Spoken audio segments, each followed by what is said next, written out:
Hello children, welcome back in our English grammar class. It is our chapter first, sentences, part 5.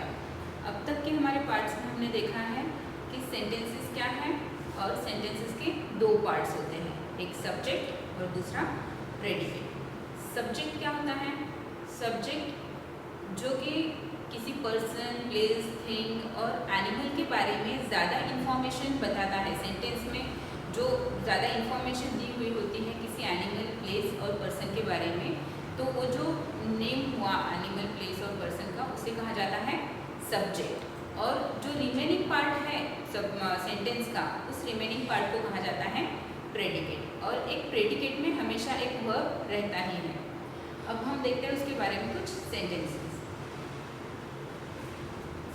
Right a subject for each picture, then add a predicate to each subject to make a sentences. यहाँ पर कुछ pictures दिए हुए हैं. इन pictures में से हमें क्या करना है? पहले सब्जेक्ट लिखना है, उसके बाद उस सब्जेक्ट से रिलेटेड प्रेडिकेट लिखना है. यहाँ पर देखिए आप इस पिक्चर में क्या देख रहे हैं हम लोग कि 3 चिल्ड्रंस हैं जो क्या कर रहे हैं? स्विंग कर रहे हैं. तो सब्जेक्ट क्या हुआ?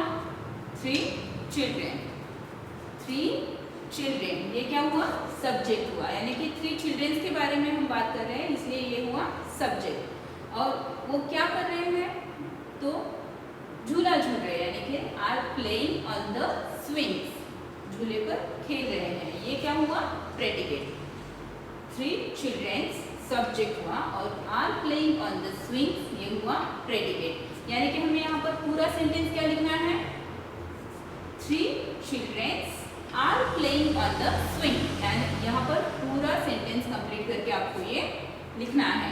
3 children's are playing on the swing, ये हुआ इसका कंप्लीट सेंटेंस. अब सेकेंड, इस पिक्चर में हम देख रहे हैं एक गर्ल है जिसका नाम है कृति, और ये क्या कर रही है? बुक रीड कर रही है. तो हम इसका सब्जेक्ट क्या हुआ? कृति, यानी इस गर्ल का नेम हुआ कृति. और प्रेडिकेट क्या कर रही है? वो एक्शन वर्ड क्या है इसमें? वो रीड कर रही है. She is reading a book, यानी कि सब्जेक्ट हुआ कृति और predicate is reading a book. तो पूरा सेंटेंस यहाँ पर आपको क्या लिखना है? Kriti is reading a book, ये हुआ यहाँ पर complete sentence. Then third one is, यहाँ पर एक गर्ल है जो कि डोर पर ताला लगा हुआ देख रही है. तो यहाँ पर तनया, गर्ल का नाम लिखा हमने यहाँ पर तनया, और प्रेडिकेट क्या हुआ? Found the door lock. Found the door lock, ये क्या हुआ इसका? प्रेडिकेट. और ये जो प्रेडिकेट है इसमें हमेशा एक क्या रहता है? वर्ब रहता है. तो इसमें हमें क्या करना है? इसका पूरा सेंटेंस बनाकर लिखना है. Tanaya found the door lock, ये हुआ इसका complete sentence. The fourth one is, यहाँ पर एक पिक्चर आप देख रहे हैं, इसमें क्या है? एक शॉपकीपर है और ये एक बॉय जो है वो कैप खरीदने के लिए गया हुआ है. तो सब्जेक्ट क्या हुआ? रोहित, यानी कि ये जो बॉय है उसका हमने नाम दिया है रोहित. और इसका predicate went to buy a cap, कहाँ गया है? कैप खरीदने के लिए गया है. तो ये हुआ प्रेडिकेट. तो इसका सेंटेंस कंप्लीट क्या होगा? Rohit went to buy a cap. Rohit went to buy a cap, ये हुआ इसका complete sentence. Then fifth one is, इस पिक्चर में क्या है? कुछ स्टूडेंट्स जो है क्या कर रहे हैं? स्टडी कर रहे हैं.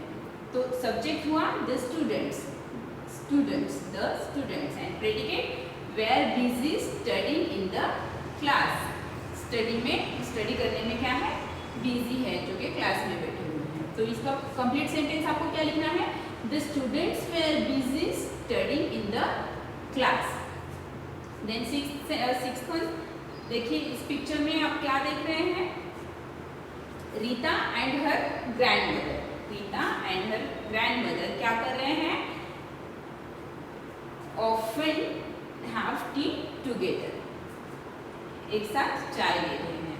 तो सब्जेक्ट हुआ रीता एंड हर ग्रैंडमदर और प्रेडिकेट क्या हुआ ऑफन हैव टी टुगेदर। तो इसका आपको कंप्लीट सेंटेंस क्या लिखना है, Rita and her grandmother often have tea together. इस तरह से आपको ये सेंटेंस कंप्लीट करना है। Then language across the curriculum, add capital letters and punctuation mark and rewrite the sentences correctly. Write Q for interrogative और S for statement. Q for interrogative, interrogative यानी कि क्वेश्चन, कौन से सेंटेंस में question पूछा गया है उसके आगे हमें लिखना है Q, और स्टेटमेंट है तो स्टेटमेंट के आगे हमें S लिखना है। अब यहाँ पर क्या करना है हमें, पंक्चुएशन यानी कि जैसे कि फर्स्ट लेटर कैपिटल हुआ, कहाँ पर कॉमा देना है, कहाँ फुल स्टॉप देना है, कहाँ क्वेश्चन मार्क देना है, इस तरह के जो मार्क्स देने हैं उसे कहते हैं पंक्चुएशन। तो इस सेंटेंस में हमें क्या करना है, पंक्चुएशंस भी देने हैं और जो क्वेश्चन टाइप का सेंटेंस है उसके आगे क्वेश्चन मार्क देना है और जो स्टेटमेंट है उसके आगे फुल एस लिखना है। तो फर्स्ट वन क्या है, Did you know that the skin is the largest organ in the body? Largest organ in the body कौन सा है, स्किन। तो यहाँ पर हमें ये सेंटेंस करेक्ट करके लिखना है। तो पंक्चुएशंस में हमें क्या करना है, D capital, always write first letter capital. तो यहाँ पर फर्स्ट लेटर जो है इस सेंटेंस का वो आएगा कैपिटल यानी D. Did you know that the skin is the largest organ in the body? तो ये क्या है, क्वेश्चन पूछा गया है, डिड यू नो, ये क्वेश्चन पूछा गया है इसलिए यहाँ पर लास्ट में क्या आएगा, क्वेश्चन मार्क आएगा और यहाँ हमने लिख दिया क्यू क्योंकि ये है question. Then second one is humans blink about 10,000 time in a day. Human blinks about यानी ब्लिंक कितने टाइम करता है, 10,000 टाइम इन अ डे, एक दिन में 10,000 बार अपने आंखों को ब्लिंक करता है एक पर्सन। तो यहाँ पर हमें ये सेंटेंस करेक्ट करके कैसे लिखना है, जैसे आपको पता है कि हर एक सेंटेंस का फर्स्ट लेटर जो है वो कैपिटल होना चाहिए, तो यहाँ पर first letter capital. Then humans blink about 10,000 time in a day, ये क्या है, स्टेटमेंट है। तो यहाँ पर लास्ट में आएगा फुल स्टॉप और यहाँ हमने लिख दिया S. Third one is it true that we shed about 4 kilogram of skin every year? क्या ये सच है कि हम 4 किलोग्राम जो स्किन है हमारी वो जो डेड स्किन होती है वो ऐसे बह जाती है, निकल जाती है। Is it true यानी क्या क्वेश्चन पूछा गया है, इज इट ट्रू, क्या ये सच है कि हमारी 4 किलोग्राम स्किन जो है वो हर साल बह जाती है, निकल जाती है जो डेड स्किन होती है। तो ये एज ए क्वेश्चन पूछा गया है तो यहाँ पर हमने क्यों लिख दिया और इसका फर्स्ट लेटर जो है capital, is it true that we shed about 4 kilogram of skin every year और लास्ट में question mark. Then fourth one is scientists say that the nose can recognise about 1 trillion different smells. Scientist say that the nose can recognise, scientist क्या करते हैं कि हमारा knows जो है वो ट्रिलियन डिफरेंट स्मेल जो है वो रिकॉग्नाइज करता है, पहचानता है। तो ये क्या है, एक स्टेटमेंट है, यहाँ पर हमने लिख दिया एस, एक तरह का स्टेटमेंट है, इसमें क्वेश्चन पूछा गया है क्या, नहीं, तो ये स्टेटमेंट है इसलिए यहाँ पर एस लिख दिया है और फर्स्ट लेटर जो है कैपिटल एस, साइंटिस्ट से, और पूरा सेंटेंस एज इट इज लिख दिया और स्टेटमेंट है इसलिए हमने लास्ट में क्या दिया है, फुल स्टॉप दिया है। Then fifth one is the human nose and ears continue to grow throughout a person's life. The human nose and ears, nose और ईयर जो है वो कंटिन्यू ग्रो करता है, यानी कि उसके जो सेंस होते हैं वो कंटिन्यूअसली ग्रो करते रहते हैं through out a person's life. ये भी क्या हुआ, एक स्टेटमेंट है इसलिए यहाँ पर एस लिख दिया है। Then first letter of sentence is capital, then last में हमने क्या लिखा, क्या दिया है, फुल स्टॉप दिया है क्योंकि ये क्या है, एक स्टेटमेंट है इसलिए लास्ट में हमने दिया है full stop.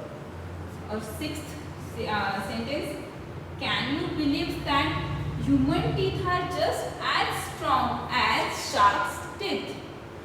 Can you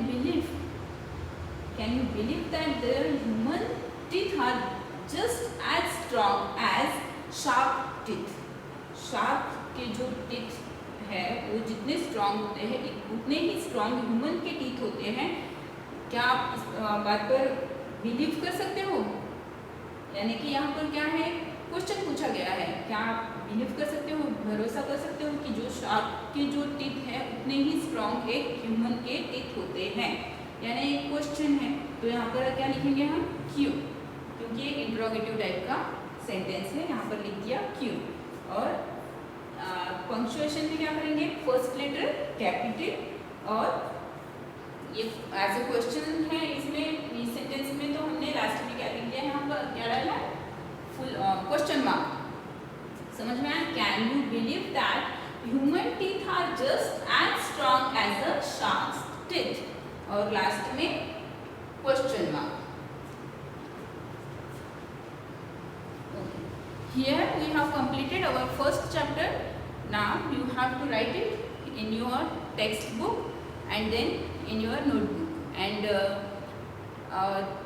read this chapter again and again. Thank you.